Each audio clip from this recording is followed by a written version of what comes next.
you'd have to put your money on Mick. You know what he's drawn from before, and I'd say Mick, but it's going to be a good race anyway, whoever. 2 other World Championships decided today as well. Ride the wheels off the things, and in the past it's proved to be a real breeding ground for the talent of the future. Troy Corser won this championship back in 1990, and look what happened to him. Fastest in practice, Chris McAteer, the lap record holder for this class, followed by Jeff Windsor. Well, he's hardly a star of tomorrow, he's a star of yesterday and tomorrow maybe. Michael Kinner and John Kyoto making up the front row of the grid. Kevin, a mixture of really young up-and-coming talent and people coming back into this championship. That the second row of the grid, Chad Turnbull, he really is a tip for the top. Michael Bevan, Craig McMartin and Phillip Ryan, that completes row 2. And as I said, Chris McAteer, the man fastest in this session, is the man who holds the lap record. Kane Waldy, Jeff Proctor, that was the third row of the grid, but great presentation on these 250cc RGV Suzukis, and all sorts of action out there, and 1 or 2 unusual riders, to say the least, in this class. Yeah, we've got a couple of female competitors there, Paul, having a go. Leanne Smith on number 32 and Kim Warburton on number 40, so we'll keep an eye out for them girls and see what's going on there. But normally they're quite fast, so sometimes they give the boys a bit of a shake. And as you said, it is a good breeding ground for the young riders, and I've started in this class myself in 1981, and yeah, it's a lot of fun. You know, all the bikes are, in actual fact, this field is all Suzuki RGV 250s, so all the bikes are the same. They're on street tyres. There's nothing very special, you know, there's very strict rules. The engines are supposed to be, you know, not tampered with, other than just making them better than they would be assembled, I guess, in a hurry at the factory on the assembly line, which is what you call blueprinting. Other than that, they're supposed to be just as they came to the shop. And it's a cheap way to start your racing career. These bikes can be purchased for under $10,000. Yeah, that's right. Under $10,000. Probably the biggest expense in this class would be the tyres, because the way you ride these things, you need your tyres in tip-top shape, and if they're not, you certainly aren't going to be at the front of the field. Years ago when I was doing it, you could get away with, when one side of the tyre was worn out on a predominantly sided track, then you turn it around and run it and wear down the other side, but it's way out of the question these days. It's a lot more technical than it was. You know then. all the tricks for saving a few bucks then? Well, apprentice mechanic's wage was not very good support for a budding racer. I'll give you the tip. We took all kinds of shortcuts. Sleeping in my mate's FC Holden at the race weekends, and we picked on that because it had a bench seat in the front that folded down, so it was kind of like a big double bed, but it was inside the car. Well, that's the way it all started for Kevin McGee. For some of these riders out here, they're embarking on what may well be an illustrious career in motorcycle racing, and 1 or 2 names to watch out for on the front row of the grid. Definitely McAteer and Jeff Windsor. Well, he's been around a long time, 37 years of age. He used to race with you. I used to race against Jeff Windsor in 1982 on the Yamaha 350 LCs, and yeah, he's a bit of a tough nut to crack, but we did sometimes, and we didn't quite get to the stage where we had to bash each other, but we had a few bingles. Now this is a one-off race, but the National Championships just concluded a couple of weeks ago, and Chad Turnbull, the man there, and somebody who has been named to me as a tip for somebody that has bright future ahead of him. Yeah, young Chad had a good reputation last year as ending up in the gravel pit, I think, but that happens with all of us. I was like, my reputation was, if I didn't crash, then I'd had a good chance of winning, and I think it's part of the learning curve. You know, you got to find out where that limit is and then try and pull the pace up just short of that. And I mean, if you're going to explore, you're going to sometimes drop over the edge. Well, the siding lap completed, and a few people still in pit lane. It's a very big field here in this 250cc production race. Everybody assembling on the grid at the moment. They'll be waved off in a few seconds time, but as I said, Chris McAteer top of the leaderboard after qualifying yesterday. Visors down, everybody's getting ready for the start. What we're seeing here, number 41 being Mark Beveridge, and everybody lined up still under the red flag. You're going to be about to walk off the circuit and the race will get underway. 10 laps of the Phillip Island circuit this race, and if a week ago at Eastern Creek it was a terrific race, absolutely fairing to fairing, right until the end. It's always very close racing because the bikes are the same. They usually almost always end up with the same tyres on them, so everybody's, you know, nobody's got a huge advantage where they break away unless they're just an amazing rider, which you don't get too often. They're off and away on the warm-up lap, so they've got one lap to make sure that both sides of the tyre are well up to scratch, because it's going to be helpful leather into that first corner. I think there'll be a few elbows barging each other, a few fairing brackets might end up second hand at the end of this one. I think it's fortunate that this track's very wide and these bikes are very small, so that a lot of them can fit across it, because that's probably the way it'll work out in the first couple of turns. So the RGV 250, we're flat against the stop most of the way around, are we?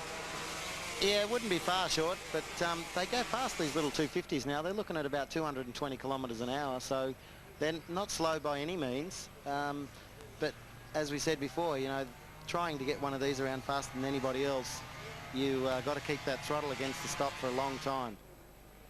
Well, there's no shortage of determination among these riders to try and make a name for themselves here, with a television audience looking on, and this could be your first glimpse of some of the stars of the future. If I run back through the champions going back to 1990, when this series started in this form, Troy Corser champion that year, then Matthew Mladen a year later. Matt Mladen gone on to greater things. Fred Bayans, Robbie Baird, I beg your pardon, Paul Young racing in Europe this year, Kevin Curtain last year, and Chad Turnbull the champion this year, and he's got a lot to live up to if he is to go on in his racing career. Most of these riders come from the dirt, and that's how they first get the taste of speed, and this a cheap and very effective, very exciting way into road racing for them.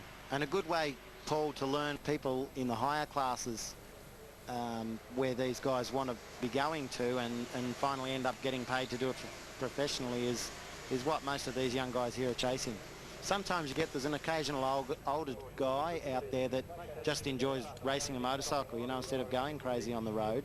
He'll have a race bike there. Sometimes they can be dentists or solicitors or whatever. It really is funny, the different personalities you get on the racetrack.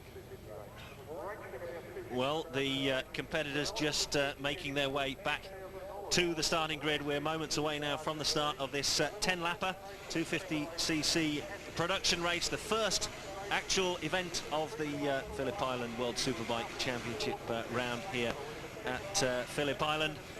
This the first race. There'll be another race in this class again tomorrow, but we're just seconds away from the start now. The man who will start the race from pole position, Chris McAteer, he's already in position. These bikes look absolutely great. They spend an awful lot of time, I suppose, because the machines themselves aren't that expensive. They make them look immaculate, great paint jobs.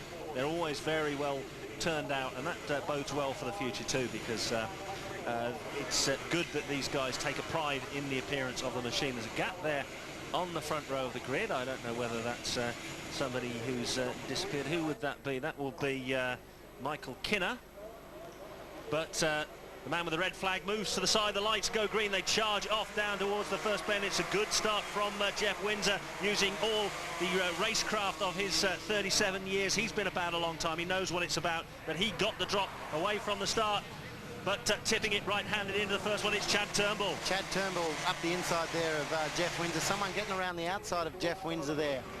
A bit hard to pick up at this stage because we've got a bit of a... I think Chris McAteer threw on the inside into third place, but it's Chad Turnbull that leads.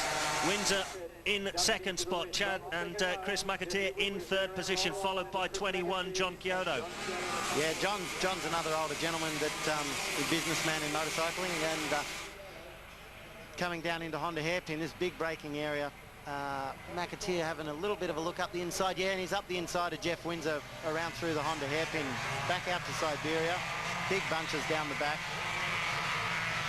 all having a go. And here's Chad Turnbull in the lead at this stage, getting through Siberia. Got a little bit of a gap there on Chris McAteer, followed by Jeff Windsor and John Chiodo. So it's the newly crowned Aussie champion that leads this race around the first lap.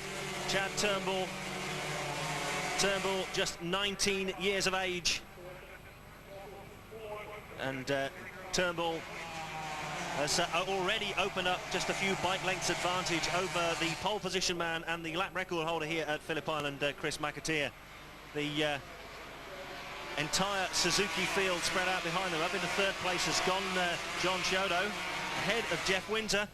But here is the man that's setting the pace, the Aussie champion, Chad Turnbull. Tucking right down behind the screen there as they get up to speed on this really fast section around onto the front straight, because getting down behind the screen, you'll pick up that extra half a kilometre an hour or kilometre an hour and down the front straight. And we've got a light headwind here today, and Chris McAteer into the lead. And this is what happens. The drafting is so important.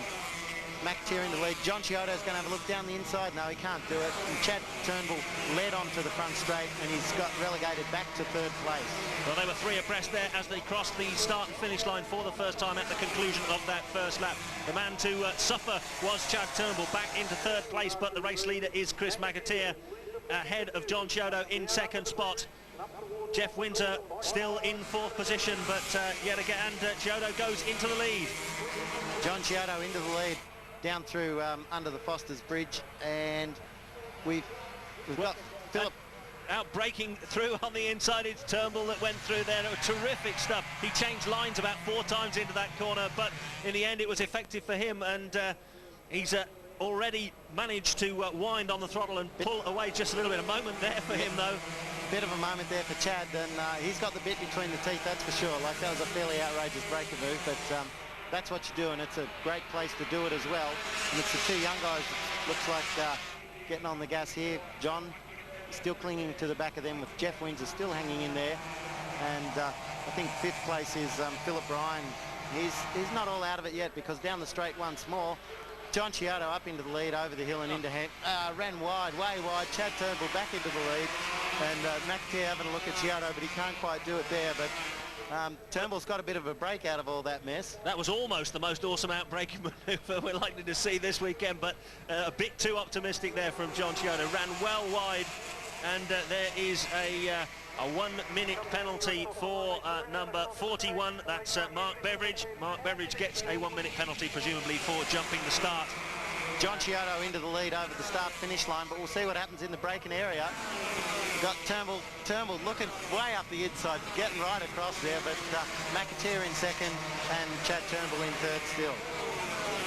Well, 2 laps completed. John Chiodo out front ahead of Chris McAteer.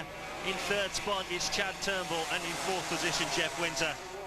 And it's the age and experience versus youthful exuberance at the moment, and it's John Chiodo that leads, but the lead swapping 3 and 4 times in the space of a single lap, sometimes a couple of times in the space of a single corner. Yeah, that's right, Paul, and Phillip Island's a great pace for that. And there's no, look, the back guys are catching up to the front bunch. There's like, what do we got there? 7 6 riders or 7 there. riders bunched up for the lead. I think, can't see quite who that was. Well, you were the one that said that this track was wide. It's obviously not wide enough for them. They're on the rumble strip. They're all over the place. Yeah, Chiodo ran a bit wide then as well.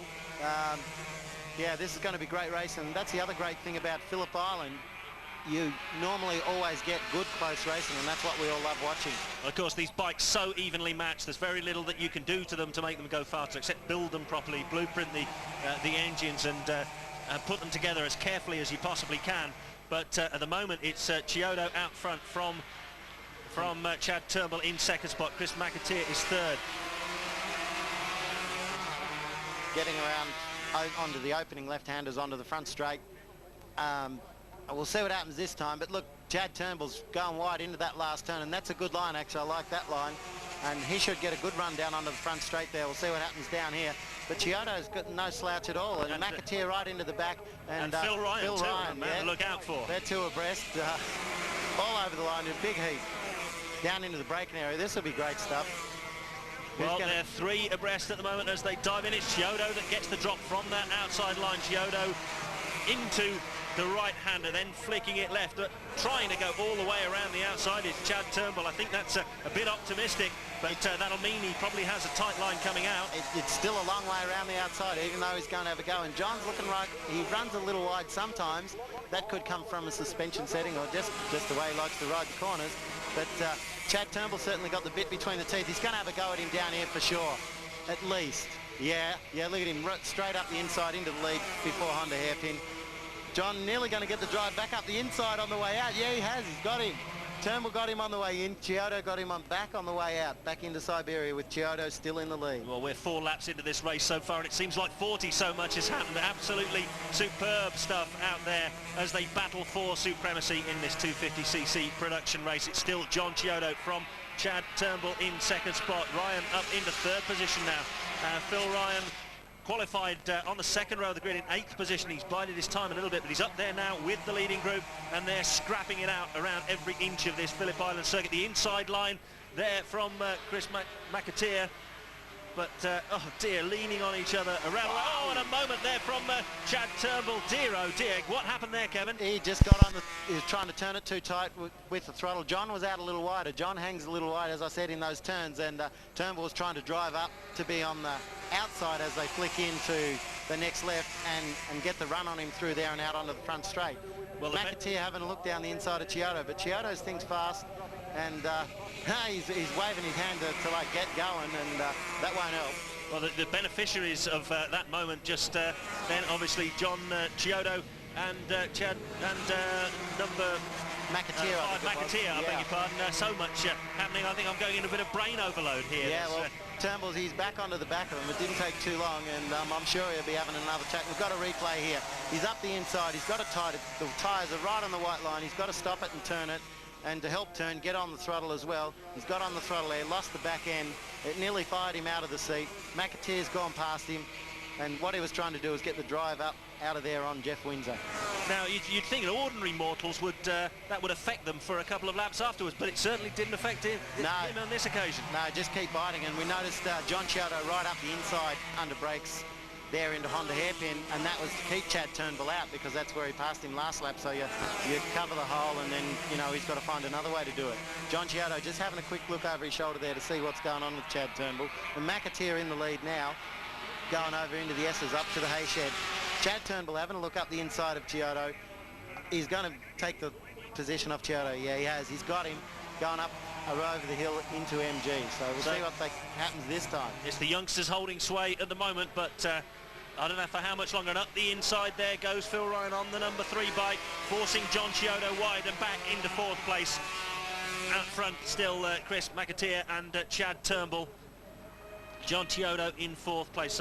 Chris McAteer in the lead at the moment, but how long will he be able to maintain that advantage? We're at the halfway stage of this race now, and yeah, a long look over the left shoulder there as he powers down the start and finish straight, and that's probably the biggest advantage we've seen, and that's only literally fractions of a second. Yeah, and that'll all change with the drafting, as you see. McAteer looking to have a go, and they've all bunched up again by the first turn. That's because of the drafting. The guy out front has not as much speed because he's cutting the hole in the air. The other guys are coming through it, and they make a few yards on him down the front straight. Well, that could well be all important when it comes down to the final showdown on the last lap. But look at this, 6 men in line astern as they power on, but it's McAteer and Turnbull battling it out. Around the outside goes Phil Ryan. He's got him too hot. Yeah, Ryan in way too hot there, running wide, but he's still in 3rd position. It hasn't cost him too dear at the moment. He got it. It's amazing that he got it stopped and turned so quickly. That was a bit of motocross style there from Phil Ryan. Yeah, he absolutely stuffed it into that corner. Let's see who's up there. I think Michael Bevan is up there in that leading group as well. As we're on the 6th lap yet, number 8 is Mike Bevan. Yeah, they're running. Look, wow, Chris McAteer out in the dirt through the S. That's really fast over through there. He's lucky to say that. You could see him try to pick it up before he got to the dirt, but he didn't quite do it. But he dropped a couple of places, but he'll be still there somewhere. Well, they came up through motocross, and they're doing it again, and we got a new race leader, but only for a fraction of a second, because yet again he ran too wide. That was Phil Ryan there running into the corner way deep, far too wide, and leaving Chad Turnbull out front at the moment. You can see how close they are to the limit, these guys. As soon as one tries to go a bit faster, he either runs off the track or runs wide. There's just not much faster they can go, so it's just a battle of wits. Comes down to a battle of wits. Really close onto the front stage, all looking for the draft, whipping and weaving and carrying on. Phil Ryan, then Michael McKenna right around both of them, and that will be number 8, Michael Bevan up the outside. No, Phil Ryan. Chris McAteer comes out about the best into the first turn. It's still Chris McAteer. As they went past the finish line that time, there was nothing to separate them at all, but the man who's on the charge at the moment is definitely Phil Ryan. He's trying absolutely everything he knows. He's run in deep a couple of times, but he's still there at the moment in second place. Chris McAteer leading, Ryan in second spot. Then it's Chad Turnbull. But I think he was catching his balance there with a bit of leg work, but he's going to have a look around the outside now. Turnbull, I think he might be too wide, but no, tight stuff. Okay, Phil Ryan comes out of that the best. Turnbull's still back in third. Chris McAteer in second. And Bevan there too, a long look over the shoulder from Chris McAteer. Maybe he doesn't want to be at the front at the moment. At the moment, it's Ryan leading, McAteer in second spot, but things changing all the time. And when they come past the start and finish line this time around, there'll only be 3 laps to go. What great stuff. It's certainly lived up to its reputation as a real fairing banging extravaganza. Chad Turnbull in the grass. This is going to be a... Whoa. Hopefully he got the thing slowed down enough before he had to try and turn it back onto the track. Should see a slow shot here somewhere. Well, let's have a look at the replay just to see what happens. It's still Phil Ryan leading. Ryan gets it all wrong as well, but he loses the front. McAteer loses the front end, and I think that forces Chad Turnbull to go out wide onto the grass, and that's real grass tracking across there. Is he still in that leading group? No, that's cost him the race. So it's now looking like it's going to come down to a battle between Chris McAteer, Ryan and Bevan. It's a battle of wits here, as I said, and they're playing it very, very hard. It's coming right down to the wire. They want to make good impressions at this race with all these important people looking on. Into the first turn, 3 abreast again. Chris McAteer come out of that second best, apart from the leader, Phil Ryan. Well, it's now a 5-man pack at the front, then a short gap before we had the early race leader, Chad Turnbull, and the Aussie champion. It looks like somebody's going to get their revenge. It's Bevan at the front at the moment on the number 8 bike, then Chris McAteer. 23 still in there is Jeff Windsor, the wily old fox, has stuck in, stayed out of trouble. Could he be one to mount an attack in the closing stages? Right here, I reckon he's going to have a look down the inside. No, he's not close enough to have a look. John Chiodo, Phil Ryan in 4th, John Chiodo into 5th, and another guy hanging right on the back of those. I just couldn't quite pick up who that was at this stage. So it's McAteer. Oh, but right in this town, a twitch there from the rear end of the number 8 bike of Michael Bevan. The boys are trying very, very hard. They don't want to let McAteer get a break at all. Jeff Windsor up into second. So McAteer lost a bit of drive out of that turn. That's how technical this is. You get a bit sideways, you lose a bit of drive, and you've lost speed for a long time. You can't get it back. As you can see, Jeff Windsor just rode straight past him from a little slide like that. It's not fair, though, an elderly gentleman like old Jeff Windsor interfering in this youngster sport. Oh, well, he can do it, so go ahead. Well, it certainly proved that there's life in the old dog as far as Jeff Windsor is concerned.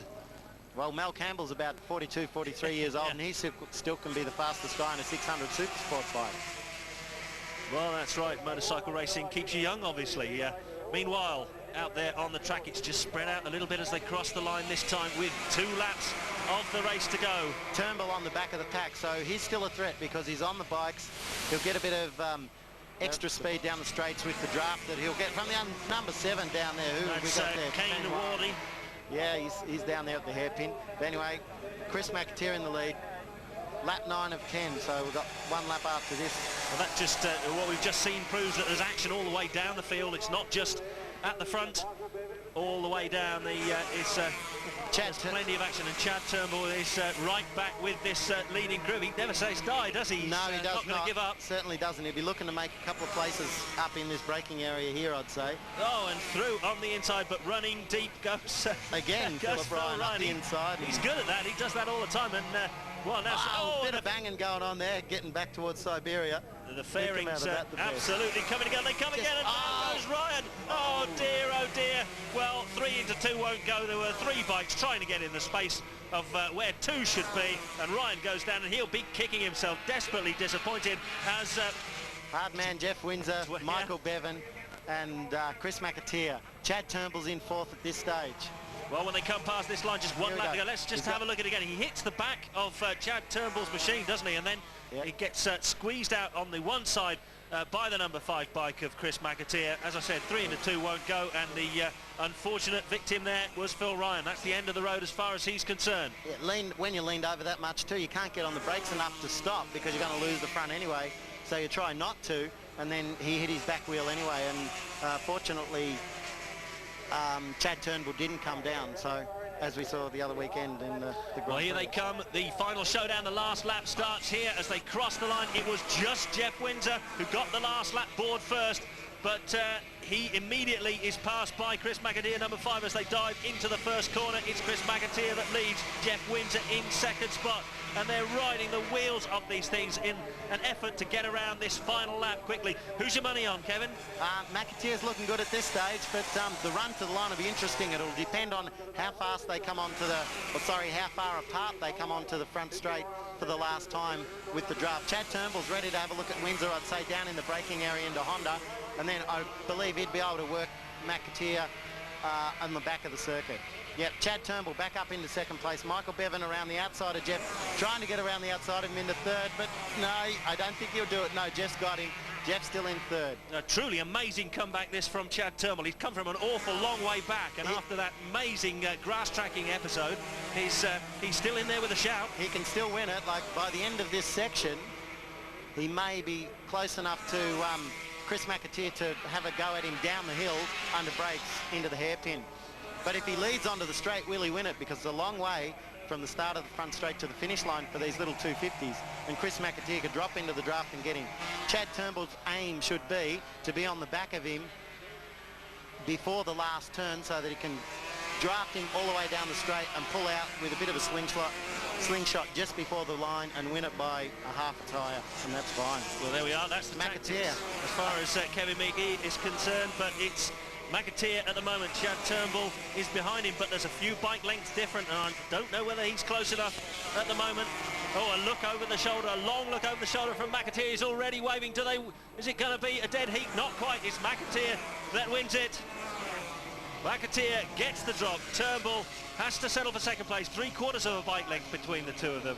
Then we've got Windsor in third spot and Bevan in fourth position. But what a terrific race, and what an advert for the way that the Aussie racing is constructed in this country, that these guys can come up and put on such a great show in such illustrious company at this World Superbike round. That's where all the learning's done, Paul. This is where most of us came from, and you've got to get out there. You've got to do it tough, and if you can't do it, then you don't make it. It's as simple as that. You won't go on further, and that's where these guys did their learning on the dirt. They transfer that to what they're learning here on the road, and then just keep climbing up the ranks. There's no excuses in this lot, is it? It's just flat out riding ability that wins the race. If you didn't win, you've certainly lost in a big way. That's basically how it works here. There's only one guy that matters. Well, there's no question about that, and a terrific performance there from Chris McAteer. But we have to say that had he not been on that excursion across the Phillip Island grass, would it have been a different story as far as the man that led early on, the Aussie champion Chad Turnbull, is concerned. We'll just run down the final order. It was Chris McAteer, then Chad Turnbull. In third place was Jeff Windsor. In fourth position, number 8 Michael Bevan. In fifth place was 21 John Chiodo, and very close indeed they were, but Chris McAteer and Chad Turnbull separated by less than the length of a machine as they crossed the finish line at the end of 10 of probably the most hectic laps we're likely to see this weekend. Absolutely superb stuff, and well, there is triumph and there's heartbreak. This is the way it finished. A long look over the shoulder from Chris McAteer. He's already celebrating that victory. He knows he's done it.